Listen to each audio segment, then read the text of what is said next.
Itbayat, sir, was also the worst hit municipality in Batanes during Typhoon Ferdy in 2016. And the president also visited Batanes after that typhoon.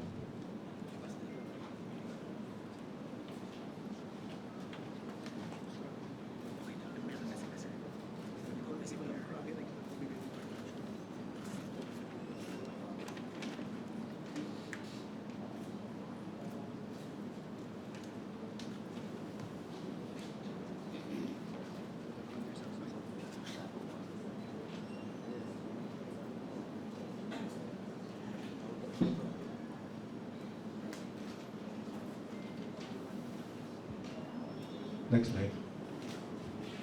It has 5 municipalities with a population of about 2,963. Next slide. So, the earthquake that occurred in the early morning of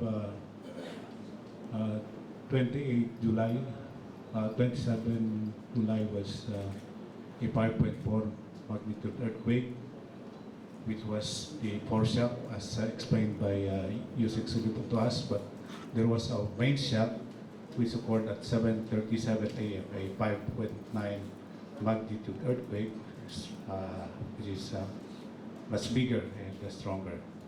As of this morning, people's already recorded 180 aftershocks, of which 11 were strongly felt. Next slide. These are the effects of the earthquake. It resulted to 8 dead, 1 missing, a person who ran to a cave to seek shelter, but unfortunately the cave collapsed, and 63 injured. It also affected 911 families composed of 2,963 persons. Damage to infrastructure based on the initial assessment of DPWH, it is about 79 million pesos. That is still initial assessment of DPWH. 15 houses were destroyed, 2 schools and 2 health facilities. Next slide. These are the pictures of some of the damages to houses, the church in Itbayat, school. Next slide. And on our response action immediately upon receiving information of the earthquake, we, early in the morning, about 30 minutes after the occurrence of earthquake, Governor Kaiko called me over the phone, and we immediately coordinated for the dispatch of an Air Force plane to bring in search and rescue teams and medical teams, as well as in order to evacuate the injured. So that airplane arrived at 11:40 in the morning at Itbayat, and immediately the medical team and search and rescue teams link up with the local government unit of Itbayat. While the air evacuation of 6 injured was undertaken from Itbayat to Batanes General Hospital here in Basco, Batanes. The Region 2 Regional Disaster Risk Reduction Management Council immediately convened the response cluster in Tuguegarao to assess the immediate needs that we'll be bringing into Itbayat. And we planned for the airlift of relief goods. We were not able to do that yesterday because of bad weather. So that immediately resumed or was started this morning. One C-130 was able to bring in relief goods from Clark direct to Basco, and a second sortie is now on its way to Basco. These are the goods that will be brought to Basco, some of which are already here. From OCD, 5 units of generator sets, tents, bottled water. From DSWD, likewise tents, sleeping bags, instant coffee, and food packs. From DOH are jerry cans, assorted medicines. They also will be bringing in a medical team. Next slide.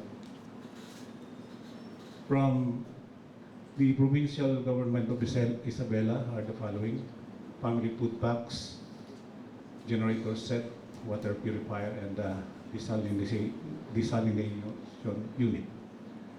Cagayan Electric Cooperative is bringing in 2 units of generator set. Likewise, Meralco and the Philippine Disaster Resilience Foundation, generator sets and flashlight. JMA Kapuso also contributed food packs and hygiene kits. And the DIWA party list are shown: detergent soap, shampoo, and sardines. Next slide. There are other relief goods that are being consolidated in Clark and Tuguegarao. Shown are the pictures of our responses in Itbayat and as well as in Basco. So,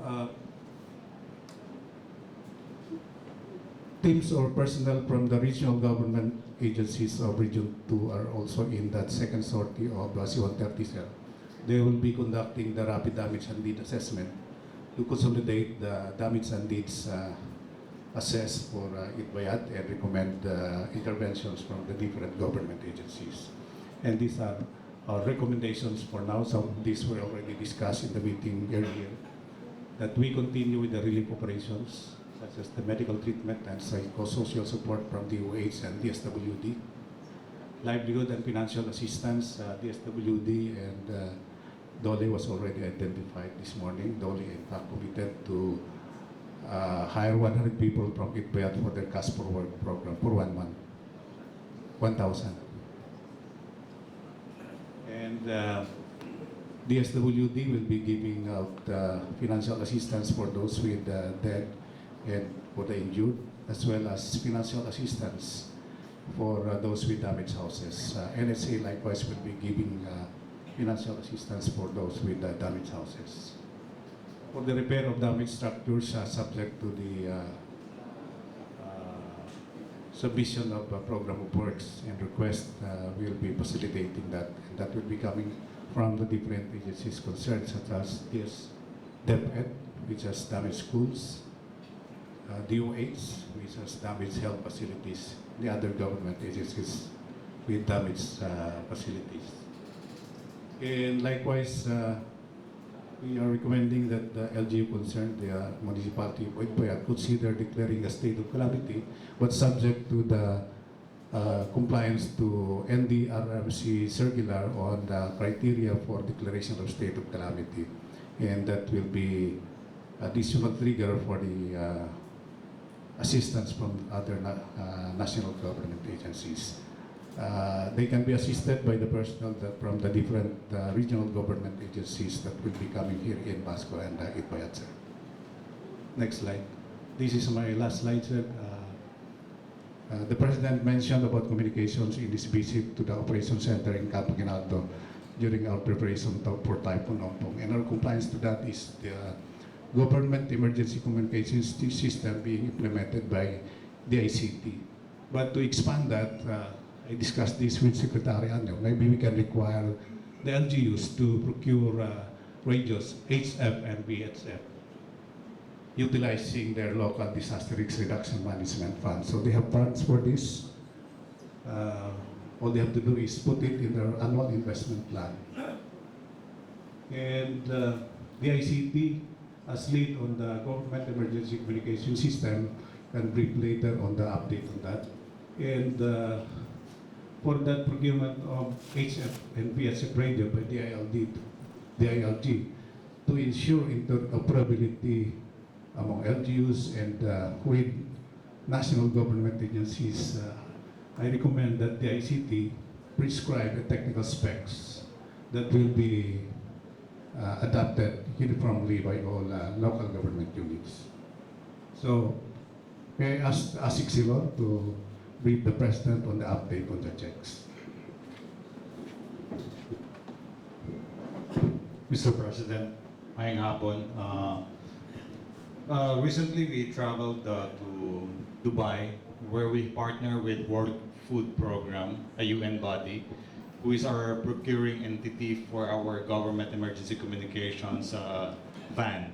Actually, this is composed of dispatch and a hub, and this is due for delivery for the prototype by next week from Dubai. Maybe it will arrive at Philippine ports on the late of August or early September, Mr. President. And hopefully we could utilize this equipment for us to achieve the goals of communicating with LGUs even before disaster, during and after disaster. And we're looking forward to partner with OCD and DILG in the deployment. And on the other hand, with regards to the radio communications, we agreed in principle with OCD, headed by Yusek Halad, on the specifications that we're gonna have for the emergency communications radio equipment like HF, VHF, or UHF, Mr. President. If I may continue, I would like to report on the status of the telco services in Itbayat. It so happened, Mr. President, that Globe wasn't able to continue its service until 3 p.m. today because of the misalignment of their satellite dish. Fortunate enough, they brought in their engineering team to realign, and they were back on service at 3 p.m. today. For smart communication, they were not affected. However, they ran out of power at 1 a.m. Yes, early today. But fortunately, they're back with a power generator being provided. So all communications from the public telecommunication sector is now up and running, Mr. President. And finally, we also provided free public Wi-Fi hotspot in in front of the park at the church. We've installed for public access of internet. So in behalf of Secretary Hunasan, I am Asik Sigor, Mr. President. Okay. Dito muna ako kay General Halad. Your supply line is working. Can you provide continuous assistance to the people of Batanes? We are planning to on that, sir, because after this sortie that's being conducted today, we still have resources to be transported to Basco and Itbayat. Just make sure that your supply line is working, so that nobody gets hungry and the people are assured to supply. Yung makita lang naman ng mga tao na andyan nakapulto yung tulong ng gobyerno, that is a very it raises this hope from so much distress suffered by yung basta-basta ano ka ng it's scary. And ang health who's representing the health department here? Are you also okay? Yes, sir. With your operation? Sir, I just came from the hospital, sir. There are 5 patients coming from Itbayat that I visited. Yun daw pong dalawa may fracture. And we'll have doctors coming tonight from Tugigaraw who's going to accompany them para po malagyan ng bakal yung kanilang mga nabali na buto. There are 3 patients remaining, obserbahan din po. At may mga expert din po galing din sa Tugigaraw para sila ay tingnan.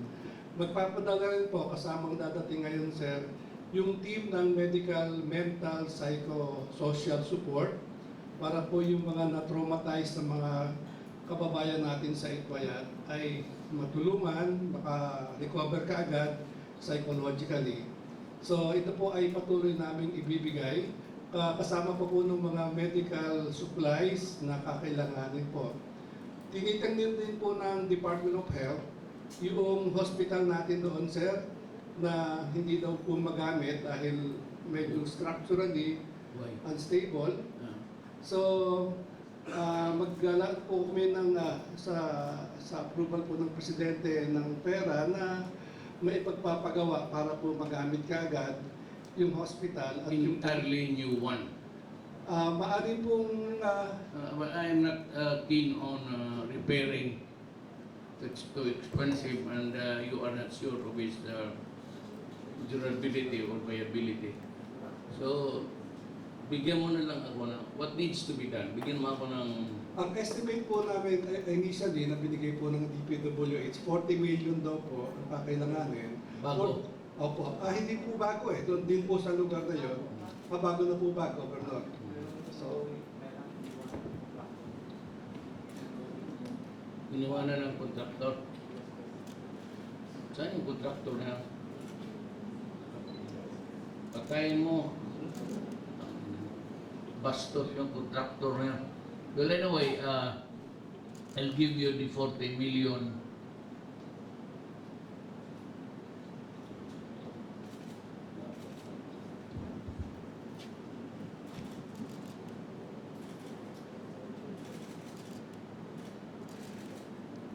Okay, I'll give you the 40 million. Who's in charge here? Ikaw na, Mayor. I hope you'll put it to good use. That 40 million will bring you something like small, parang clinic, hospital. Hindi naman kayo marami dito. And you would need a transportation that is faster for emergency. What's the fastest that you have? Meron plano. Ang problema kung bad weather. Let's ask the Coast Guard if we can dito makaikot sila. You know, I mean, flying to the area where there was this epicenter, baka yun. But there are two islands that are big ones. Sabi ko kay Mayor, is it ours? I do not see any. Buta pa siguro lagyan mo ng ano or sort of a symbolic sayang eh. Agawan ngayon eh. Nakawan ngayon ng lupa. Buta. Umpisa na incheck. So, puro incheck to. Taiwan eh. Meron pa tayong how many islands doon? Well, you better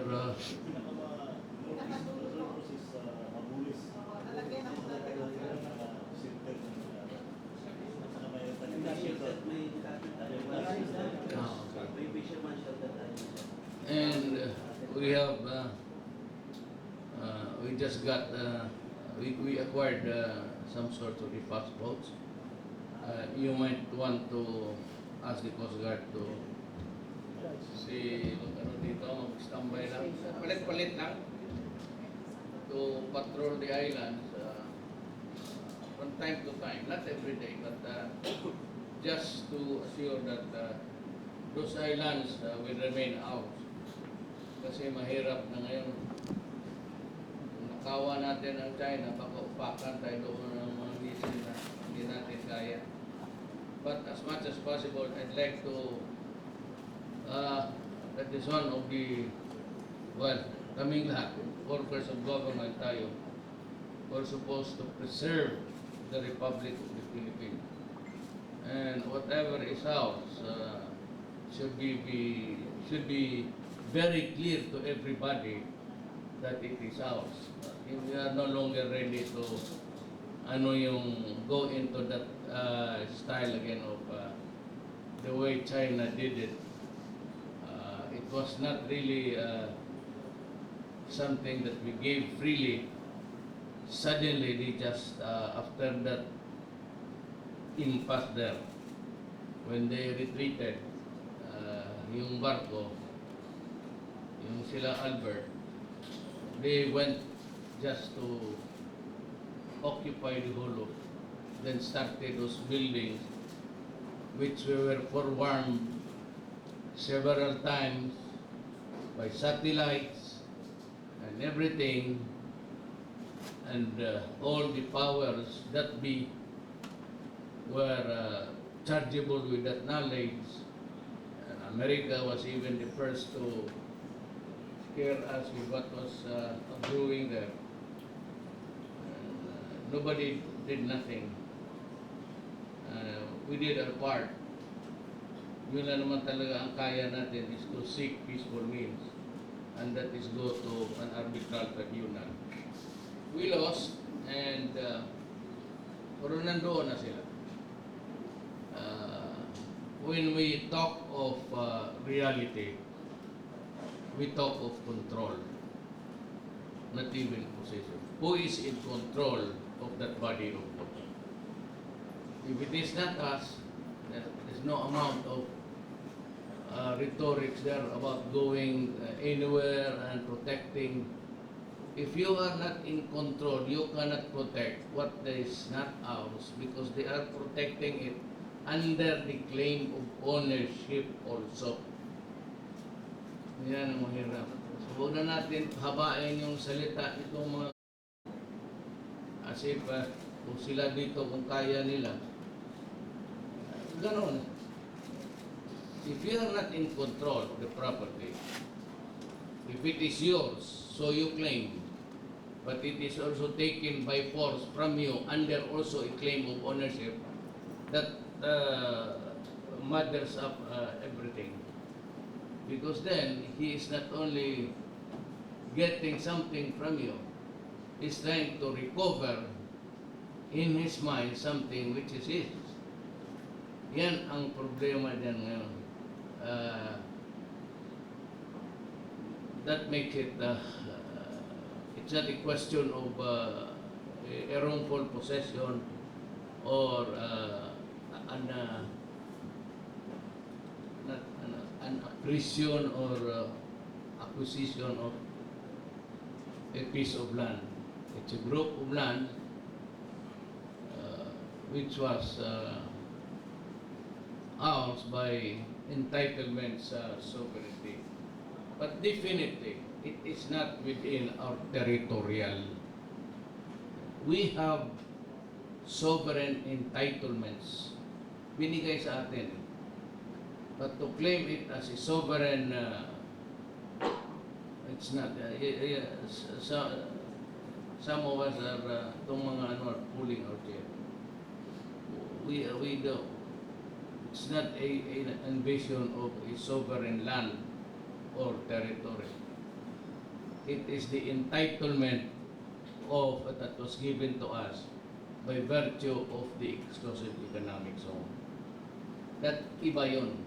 Pagdating natin sa korte, matatamaan tayo if we claim ownership by virtue of sovereignty.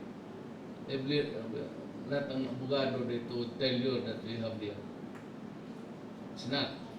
But there are certain entitlements there by virtue of our being given that exclusive economic zone. So in a way, because it was given to a country, which we remember, so it gives us some entitlement to the area. But you cannot claim sovereignty there. That would be a very mali na that piece written by Coast Guard ba yun? Somebody in Congress. It's a briefer. He wrote it very simply. Then mas mabasa mo, ma-understand mo. He's right. He's just a Coast Guard, but he's brighter than itong sila Carpio, pati ito si Albert. Bugok. They're pushing us to the limits which we are not.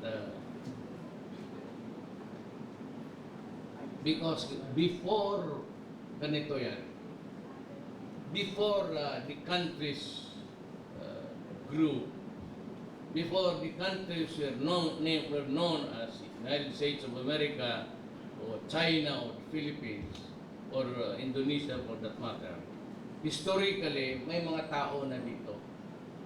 Yung mga tao na nakatira dito, even in small number, humanity occupied coastal lands.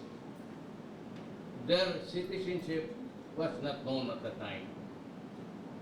So yan sila would be dependent on the seas for their upkeep and livelihood. Now, certainly, with the birth of the nations, itong mga human settlements must be entitled to the historical fishing rights. Ibig sabihin, bago ito naging Republic of the Philippines by the Spaniards, by the Americans, meron na nakatira dito mga Pilipino, hindi siguro tawag Pilipino, kaya niya ngayon sa China. So, China has to give that. Pero ako naman, under the claim of ownership, ako sabi ko, sige, bigyan ko rin kayo. Because we are claiming. So I cannot say, please give us. No. Sinabi ko, I will give you, but you give me also. Kasi they were driving the fishermen out doon sa Spratly. So nagkagulo. That's why I went there. But when I said that, sige, I will, okay, I'll grant you fishing rights. Just on the pretext, although vainly, in vain, because sila naman, but diplomatic talkatives, ganun ang ginawa ko. Sabi ko, you are driving my fisherman out of the, historically, even before China became Red China, those fishermen, Filipino fishermen were there already. So we are invoking the traditional fishing rights, which China must give because it is part of that arbitrary ruling. Hindi lang nila tinignan ng mabuti. Ako naman, because I was, wala akong magawa. They have the control. That happened when yung pinaretreat ni Albert, yung Raha Suliman. Nung nag-retreat ang sa Raha Suliman, pumasok lahat ang mga barko, pero ang ginamit nila ang white. Hindi sila nagpadala ng gray ships. Hindi sila nagpadala ng warships. Only Coast Guard, mga white ships. Yun ang gambit nila doon. So dito, bantayan ninyo yan. They were talking about earthquakes. Do not ever, ayan, I will not surrender even 1 can of Milo there. 1 can of earth, hindi ako papayag. Especially mining or shores of itong there's a component in the sun, black sun. Kaya sabi ko, I need to patrol the area once in a while. For all I know, doon ako, tapos nakatalikod tayo lahat, they're already mining at the back. Of course, this is not to belittle the event today, but just the same, I am really not in the mood of just giving our territory because of what happened in this West Philippines. Nahirapan tayo ngayon dyan. At this time, if we insist, it could only mean war. And we are not prepared. We will not win a war with China.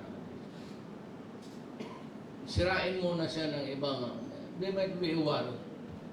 If he's defeated, ganun lang ang buhay. Sabi nga nila, bubong-bulong ang palad. Wala pa naman yan sila then they were born. Then again, other cataclysmic thing, maybe it will be vacant again. Then we will go back to claim what is ours. But for me to go there and start to take a very pugnacious palaaway or a very hostile attitude would only give us nothing but sorrow. But we have to guard that.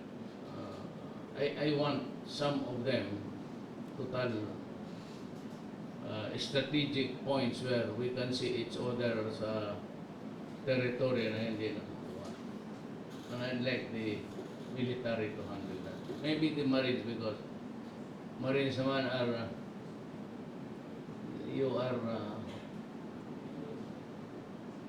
known to endure loneliness. Do not worry, I will visit you. Really, I will visit you. Except for that goddamn Rocos there. Kasi pag you go either as a leader there, there's going to be a Rocos. Pagka leader ka, pumunta ka ng foreign island, which is claiming by you have to, there is a protocol. But if you go there, na parang walang permiso, then you are claiming it, just like what Indonesia did. Pero mas malayo yung kanila. But they are now protecting the islands. Yung sinabi ko sa iyo din na yung maliliit dyan sa Spratly, kinuha ba natin?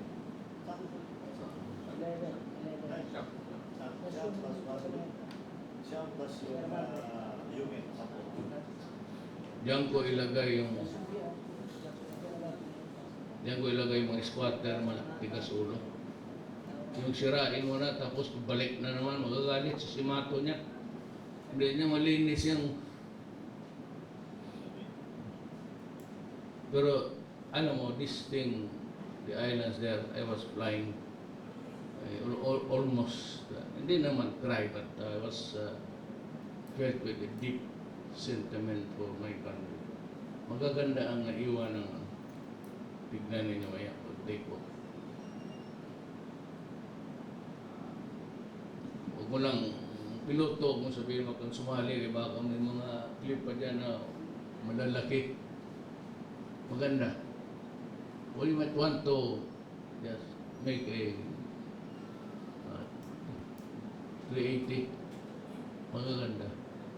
We will preserve that. I told the mayor, wala siyang problema dito.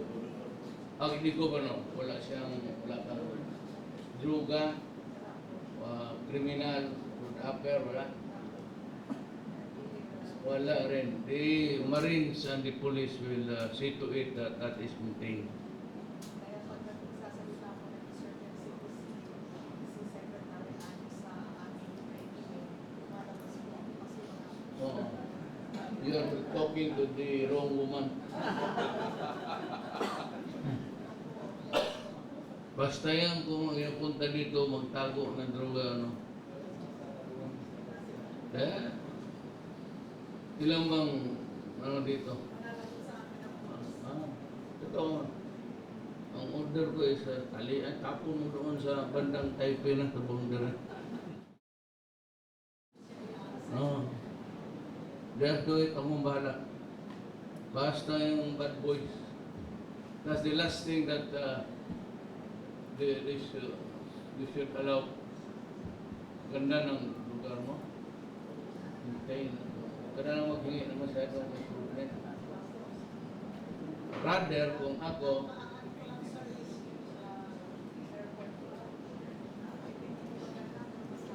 haba natin because of the emergency. And the one that also. Or, isa pa din, patingnan mo nga nasa, andyan man yung rin. Itong airport dito, patakasan natin. It's very critical itong, if you look at the geopolitics, andyan yung Taiwan, nandito tayo. Tayo ang choke point. It cannot be on the side of Taiwan and makalaban sila ng China. We are the only ones who can provide a choke point kasi kontrolado natin ito. Hindi matakot mo yung Taiwan sa atin. So dito, it could be a choke point for other. Madala na tayo. So we have to admit that naisahan tayo doon. Wala man tayo magawa. That's how it was developed. There were intelligence report na doon na inayaan ng Kaya sa nagalit ko sa Amerika, sabi ko, sige, i-parking mo yung lahat ng 7th Fleet mo, i-parking ko lahat ng Navy ko, pati yung ginagamit sa bangka dyan sa ulo. Tapos ako ang mag, tignan natin kung sino talagang, wala tayong. So, gano'n. Talk too much. Role, ano ba, okay? Are you operating here already? Yes, sir. Rolly Bautista used to be the army. Puro man ito sila military ang cabinet ko. Ako lang ma'am ang civilian. Pati yung mga ano ko, mga pulis. Yan silang mauna kung magpulita sila ng huli sa akin. All of them actually are military men. Ex. Itong sibilyo ang hindi. Ito yung abogado ng komunista. Sir, actually, since yesterday after the meeting, coordination meeting at Rodrigo Roa, immediately our field office too have already repositioned food and non-food items. And beside that, we have already a standby stockpiles in Itbayat.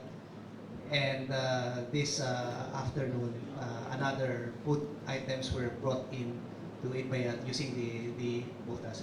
At least, Mr. President, I assure the good governor here that there's a lot of relief items, food packs on standby, and Enough to meet yes, the sir. challenges. yes. At the same time, we have also cash assistance for protective services, and also assistance for damages of houses, both fully damaged and partially damaged. So as a whole, we will coordinate with the availability of air and water assets so that we can push forward the standby items in Itbayat. How about them, Rosario? Have you made some studies? Yes, sir. Conduct We, the ocular inspection, and how do you think we will do it? sir, actually, our intervention in the immediate housing assistance, we can immediately provide 30,000 for each totally damaged houses and 20,000 for partially damaged. Then this can be done within the week, Mr. President. Yung damage? Sir, at the moment, only 15 houses were totally damaged. But per report by the governor, we were told earlier that there may be more partially damaged houses. But nevertheless, sir, 30,000 from the housing and 30,000 from the SWD for totally damaged, for a total of 60,000. And then for partially damaged, 20 from housing and 10 from the SWD. So we can immediately provide within the week, sir, that assistance. Okay, General Anya, wala naman siguro. Yes, sir. Just like I said a while ago, sir, kanina, despite of this unfortunate incident, but I would like to commend the LGUs, particularly the provincial government under Governor Marilo Cayco and Mayor Raul Disagon for immediately acting and leading the response. They are able to immediately convene the local DRRMC and designated an emergency operations center. But we have seen some gaps, like for example, most of the houses were actually Spanish era na lumang construction, and they did not follow the building code. So aside from the 15 houses, probably some of those houses will not be livable anymore. We have to assess the structural integrity and ensure that the building code will be followed. So probably from the NHA kung magsusupport sila and DSWD, the PWH, siguro po yung nandun naman na sila, yung talagang mga gagawing bahay doon will follow the building code. And then we also see the need for the construction of a big evacuation center. Kasi bukod sa ito'y dinadaanan ng bagyo, but with this recent earthquake threat, kailangan po meron talagang evacuation center. At saka yung extension ng airport doon, because this is the northern part of our territory. So it's not only for disaster response, but for national security. Northernmost. Yes, sir. Is the northern. So yun lang po, Mr. President.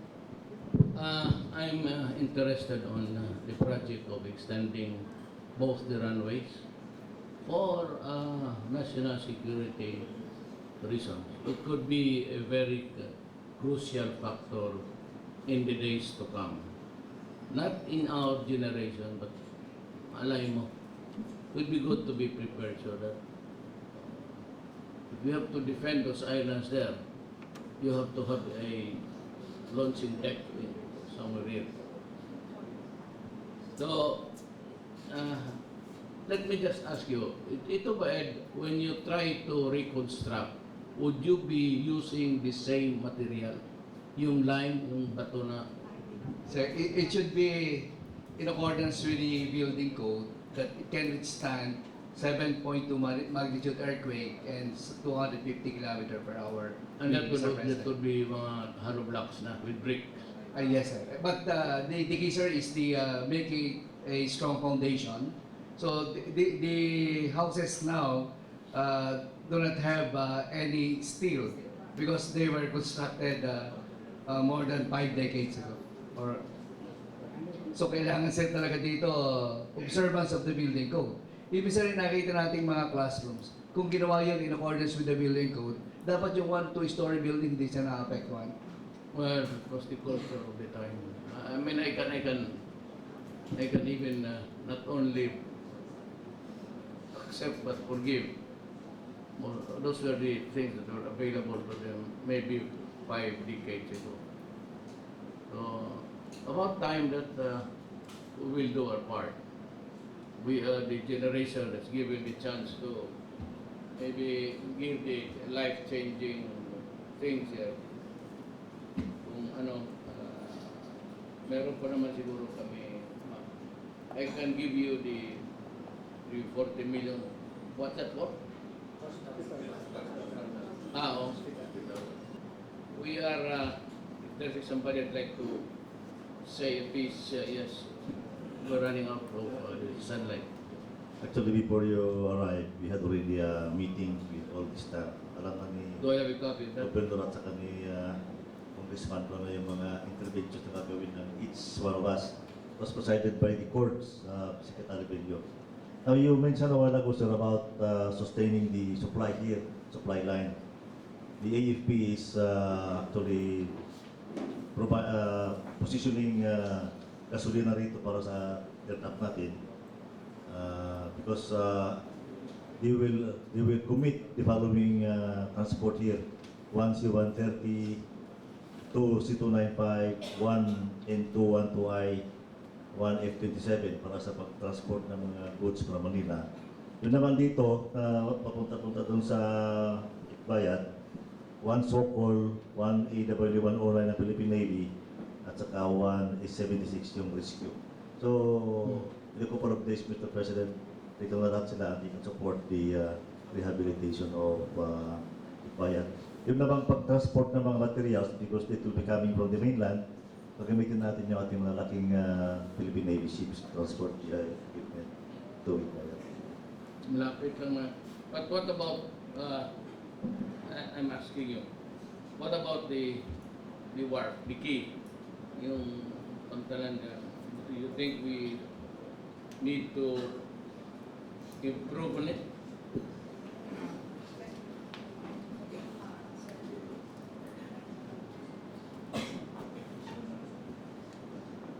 Ito na lang, ma'am. Kanina po sa meeting namin, nabanggit ko po kay Assistant Secretary ng DOTR na humihingi sana ako ng tulong para magkaroon po kami ng safe na port sa Itbayat. Maglagay lang po sa Maoyun Port ng breakwater po. Tapos po, kanina rin ho, humihingi rin ako ng tulong kay DOTR para makilala ko po si EPA manager po para humagawa din po yung plan mo sa breakwater ho namin dito sa Basco po. Kasi sir, nakahingi na po ako ng 180 million. Pero sir, nasama ko dun sa nabito niyo po. Kaya po sabi ho ng DOTR, humingi ka uli, Governor, pero gawa ka na ng plano. Tinulungan po ako ni Sir Bongo po doon. Dalawa yun kami. Yung sa security of tenure. Yung sa security of tenure, dapat sinunod nila yung usapan. Do not make it hard for the capitalists also to move. The tenure is something which is, may apat eh. Ano yung bot? Regular, seasonal, provisional, project-based, pati yung meron lang akong isingit doon para tabla naman po na alam mo kasi ganito yan eh. Kung kunin ko yan, malakas yung labor front doon, so pasok sila ng pasok. Walang problema yung Pilipino eh. But the fact is, kung itong tao na ito is indolent, tamad, hindi marunong, at saka meron talagang walang IQ, then you are now saddled with one or two employees. Kung tanggalin mo, you will go to the arbiter, as NLRC. Then they will be, facing cases. Instead of helping his fellow men, siya na tumagka-problema. And this has happened many times also. We have to, yun lang ang ano ko doon. At some other, hindi mo nasunod yung unang sabot talaga kasi nakita ko yung working papers ng NEDA, binasa ko. I think that it is not to a T. Yung sakto talaga na I might resubmit it but let me just introduce something which would level of the pipilitin mo na pangit naman kasi trabaho. May tamad. May gano'n eh, absinero. Then pag pinalis mo, punta ng NLRC, go back to work. Hindi maganda. The security of tenure should also provide the security of the capital. It should not be na kasi mahirap sila, bigyan sila ng ano ito, demokrasya, diretso, tabla. Tabla talaga ang the pressure group there inside working, the unions and yung may-ari cannot be there as own pressure to manage and negotiate.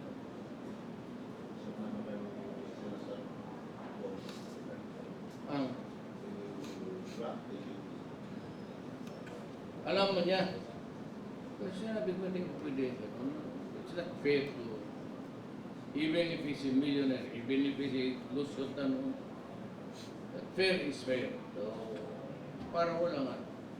Don't make it a burden para sa akin to, I can help my fellow man, but do not make it a burden on me. Parang huwag mong ibigay sa akin yung correct behavior na gano'n. Sino ba na ayaw magsildo ng tao na the one who is productive, one who is very punctual, hardworking. Ano lang natin kunti. So dito naman sa may kunting ano lang ako doon ma'am sa Congress. Congress man ang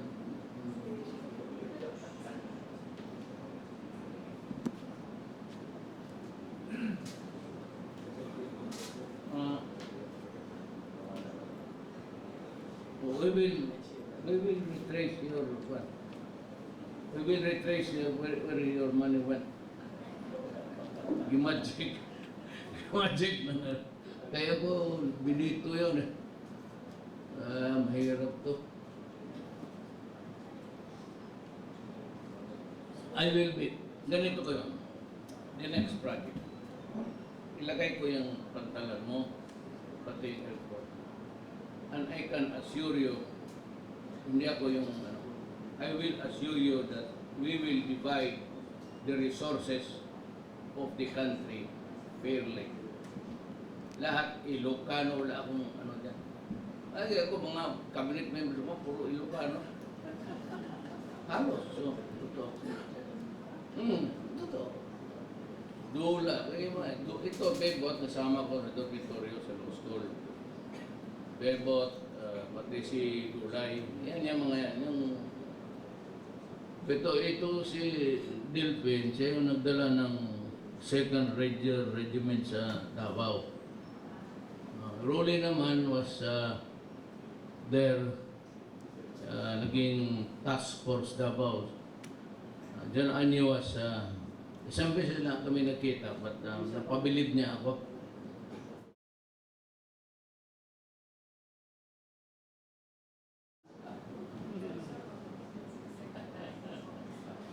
Bigyan ako sa kanya na dalawa lang na wheelchair. Binigyan niya ako ng Ito kasi siya yung pareho yan sila ni Rolly pati siya, nagdaan yan. Doon ko lang yan sila nakilala. Diyan Madrigal. Doon ko lang sila nakilala during their tour. Matagal ako mayor, 23 years eh. Kaya dumaan talaga yan sila sa akin. So, nagkaibigan kami. Okay naman.